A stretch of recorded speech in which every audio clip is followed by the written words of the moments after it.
What's up, Know Your Books family? We're back again with another review, and this time we're going to be talking about How to Win Friends and Influence People, a highly anticipated book by many of you. And today we're going to be talking about it a little bit. We're going to give some practical advice on how to use the principles in the book as well. I'm going to give you some stories, but before I do that, I just want to tell you guys, I know we have been doing polls on what to review next. We've been asking you guys, and there are some runner-ups. Most of the time, these polls are pretty close. I want to make sure that we review those books as well in the near future. Sun Tzu's Art of War and Marcus Aurelius's Meditations. All right, so we will be reviewing those in the near future. Now, if you have looked at some of our videos, make sure to hit that subscribe button because we're going to do a giveaway in the near future exclusively on our YouTube channel. So make sure to stay up to date on what we're about to do. All right. So without further ado, let's get into this knowledge. If you feel like the majority of people out there who have some problems with their communication or how to handle people, how to be a leader, this book really gives you a real overview on what is important in communication. Dale Carnegie gives examples of infamous and famous people all throughout history, and one of those examples is Abraham Lincoln or Al Capone. And he gives real practical advice on how to improve your communication, how to improve dealing with other people, and making it also easier for people to connect with you. Now, I promised you guys that I will make sure that I put some practical info in our videos, so here goes. So the book is divided in 4 distinct parts. Part 1 is fundamental techniques in handling people. Part 2 is 6 ways to make people like you. Part 3 is how to win people to your side of thinking. Or your way of thinking, and part 4 is how to be a leader. Now, each of these parts give principles on the topics discussed. Of course, in this particular review, we won't give you all the principles because there are no shortcuts to knowledge and implementation. So if you want to know more, wait till the end of this video and check out if this purchase is worth it at all. So Dale Carnegie starts off going into how nobody blames themselves no matter what they do, giving famous examples of people who have done heinous crimes and still at the end of doing those heinous crimes, they still don't blame themselves. So Dale Carnegie emphasizes that you should never criticize, condemn, or complain, which is the first principle. The reason he shares this principle is because he believes that when you criticize, condemn, and complain to someone, either you will arouse resentment and you will damage their pride, or what will happen is that they won't actually take your advice or even accept your way of thinking. So for him, he feels like that criticism, condemning, and complaining is futile. Now, this principle definitely has helped me in a lot of ways, and in many of my interactions, it's significantly harder to master than it is reading off paper. But to give you some perspective on this particular principle, I want to go into a story that Dale Carnegie shares about Abraham Lincoln. Abraham Lincoln's younger years, he was a fierce criticizer of many politicians in his town, openly ridiculing them and dropping off letters on the country road where anybody could find them, and literally everybody was laughing about a particular politician when Abraham Lincoln sent in an anonymous letter to the local paper ridiculing one of the most known politicians in his town called James Shields. Everybody in the town was talking about how Abraham Lincoln was basically ridiculing James Shields, and Shields could not bear it. His ego, his pride, it was damaged, and he had an amazing and an extraordinary resentment towards Abraham Lincoln. And he found out who wrote that letter. It was Abraham Lincoln, and went to him and challenged him to a duel. It was a duel to the death, and Abraham Lincoln was never able to fight because he was firmly against fighting. Before the duel, he decided to train with an expert in sword fighting, and he was trained, and finally came the day that he had to be in the duel with James Shields. And James Shields was also a very good fighter. At the last minute of the duel, it started getting heated, but their seconds in command interrupted the duel, and Abraham Lincoln was saved in the last minute of that duel. So Lincoln evaded death itself. Never did he write an insulting or criticizing letter to anyone else again. He became one of the most well-known politicians in our history, and also the most diplomatic one. Of course, this story is a bit extreme because we don't do duels anymore nowadays, but it's actually gives perspective on how criticism can arouse resentment in other people, and they won't like you for it. And it is best substituted by praise. An amazing example in the book about this, about criticism and how to basically transform or substitute criticism into praise is this particular story, which is the story of a manager who was working in a factory, and the workers were always avoiding trying to wear their hard hats. Eventually, the manager came to them and said, you know, you have to wear these hard hats because it's against policy not to wear them, it's against the regulations, etc., etc. And basically the workers would put them on, and then when he would turn the corner, they would put them off again. So it really didn't work. So one day the manager decided to take a different approach. Every time he saw someone who was wearing the hard hats or weren't wearing the hard hats, he would compliment the people wearing the hard hats, and the people who weren't, he would say that it was for their own protection. He would switch it up. He would say, it's only for your own protection. We want to make sure that you're safe in this factory and that you don't get hurt. So make sure to wear that hard hat. And it actually, the compliance rates shot through the roof. Part 2 is focused on ways to make people like you.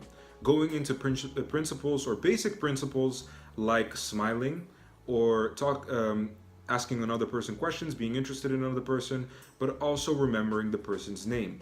And these principles are really super simple. Although it sounds very basic and simple, a lot of people forget these basic concepts, like smiling, like remembering someone's name, like talking about another person or being interested in another person instead of talking to yourself. Because most people, and I am actually a victim of this myself as well, or a perpetrator of this as well, is that sometimes you're in a conversation and you hear yourself speaking about yourself for a period of time and you're like, whoa, like, maybe I should also focus on another person and, you know, be more involved into the conversation and make it a two-way street. It's very important that you remember these concepts. And there are, of course, other concepts in the book as well, or principles in the book, but make sure that you actually get the book if you want to know more about this particular chapter. 6 ways to make people like you. I gave you 3, but there are a lot more. Part 3 is on how to win people to your way of thinking, and some of the principles are actually very counterintuitive, especially if you're used to arguing your way out of situations or in situations.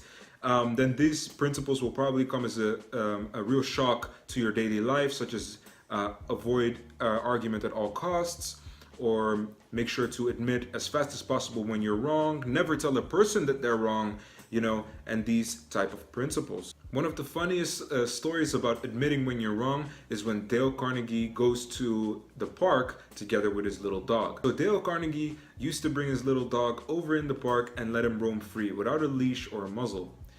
Although Dale Carnegie knew that this was against the law, he kept doing it every single day. One day he was in the park with his dog, without a leash, without a muzzle, and a policeman actually caught him red-handed. And the policeman said to him, you know that this is against the rules. You shouldn't be going in the park with your dog without a leash or a muzzle. The next time you're here, I am going to fine you. Now Dale Carnegie, he was definitely thinking, you know what, maybe I should obey the law. So a couple of days went by obeying the law, using the muzzle and the leash.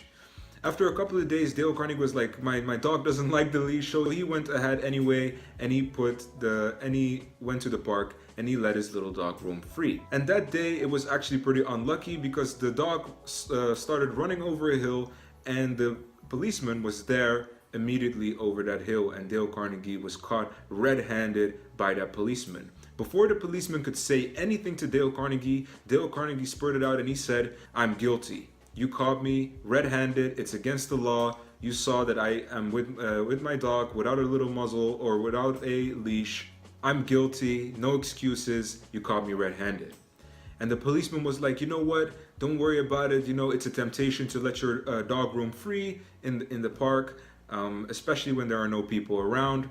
And Dale Carnegie responded in, no, it's against the law. It's against the law. My dog might put other animals in danger, etc. And the policeman was like, no, don't worry about it, it's a little bit extreme, and he let Dale Carnegie go. A funny story that encompasses several principles at the same time, especially making another person feel important, but also admitting guilt, is extremely powerful techniques that you can use in your daily communication to make sure that people understand or that you connect to people a lot better. There are about 8 other principles beside these principles that I mentioned in this story, but also before. There are 8 other principles, and these have all amazingly positive effects on your communication and how you deal with people. Part 4 is how to be a leader and how you can make decisions without giving offense or arousing resentment, which is a very important aspect in business as well, because you don't want to offend people when you're giving them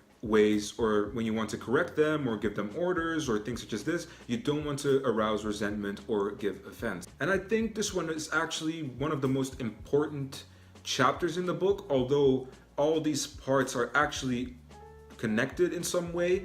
The principles can be carried over from one part to another. So some principles, like making others feel important, can be carried over on how to be a leader. So there are so many different principles that are actually carrying over to each other and linked and connected, that you'll see some similarities in how these principles are explained in these different parts. Principles such as begin with honest and open praise, but also principles as call attention to someone's mistakes indirectly, are timeless principles. But also when you're talking about asking questions instead of giving direct orders, these can be all timeless principles that you can use in your daily interaction with your employees or in your circle of friends, that will really help make sure that you don't arouse resentment, but you can also connect more easily with other people, and people will like you more.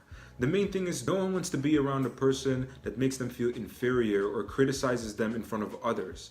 So this book really gives some amazing examples and timeless principles that you can use to make sure that other people can actually like you a lot more. And it's an amazing, there's an amazing amount of information in here. Practice is key though. So make sure that when you have these principles in, and some of the principles in, that you put them in practice and do it every single day. How to Win Friends and Influence People is a timeless work that propagates principles that will probably ring true for the entirety of human history, as we are social people and we thrive when we connect. An amazing book, one of my favorites, that really gives practical information, has amazing storytelling, and also has a sense of humor to keep you interested. And because of that, if I had to grade this book, I would give it a 10 out of 10 legendary status. You know what it is. Dale Carnegie is a legend in his own right. He has several books talking about public speaking, effective public speaking,